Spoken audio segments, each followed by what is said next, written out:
ទៅគ្រប់ភូមិស្រណោះណាស់ខ្ញុំពីការចោលខ្ញុំអស់ហើ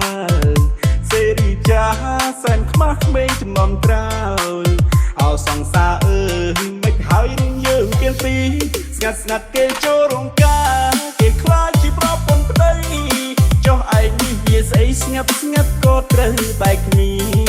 មានសង្សារច្រើនដែរតែមិនប្រកបប្រជាចុងក្រោយត្រូវបែកគ្នាស្នេហ៍មិនបានដូចបំណងគេស្ងាត់មានកូនហៅប៉ាឯណាស្ងាត់ស្ងាត់ទៅពូសួរទេវតាត្រង់ចុះនៅឯណាទៅពូខ្ញុំទៅណាក៏ម្នាក់ឯងសេតពេកចង់ទៅស្រែកខ្ញុំចង់បានណាស់ប្រពន្ធតែគូព្រេងជាមិនទាន់តអាសូរជីវិតនេះវាកំសត់ពេលណាក៏អត់គូសនាពពមើលគេកាន់ដៃតែចំកាន់តមកគួយរៀបរាប់ជាមួយស្រាមានតែស្រាទេដែលជាមិត្តខ្ញុំផឹកហើយខ្ញុំយំបានថាជួយញូពេលចុះមកស្រីដែលក្បត់ខ្ញុំមិនយំស្ដាយនាងទៀតទេ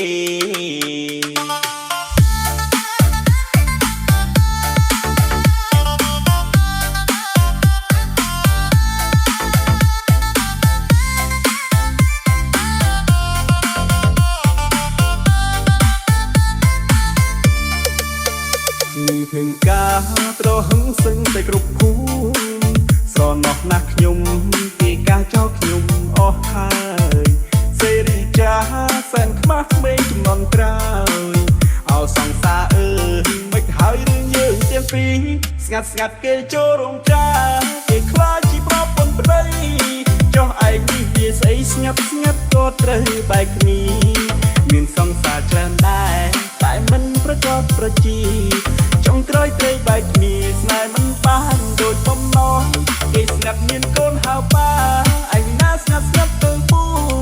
សួរទេវតាត្រង់ចុះនៅឯណាទៅពូខ្ញុំទៅណាក៏ម្នាក់ឯងសេតពេកចង់ទៅស្រែកខ្ញុំចង់បានណាស់ប្រពន្ធតែគូព្រេងជាមិនទាន់តអាសូរជីវិតនេះវាកំសត់ទៅណាក៏អត់គូសនាពពមើលគេកាន់ដៃតែចំកាន់តមកជួយរៀបរាប់ជាមួយស្រាមានតែស្រាទេដែលជាមិត្តខ្ញុំផឹកហើយខ្ញុំយំបានថាជួយលួងពេលចុះនឹងស្រីដែលក្បត់ខ្ញុំ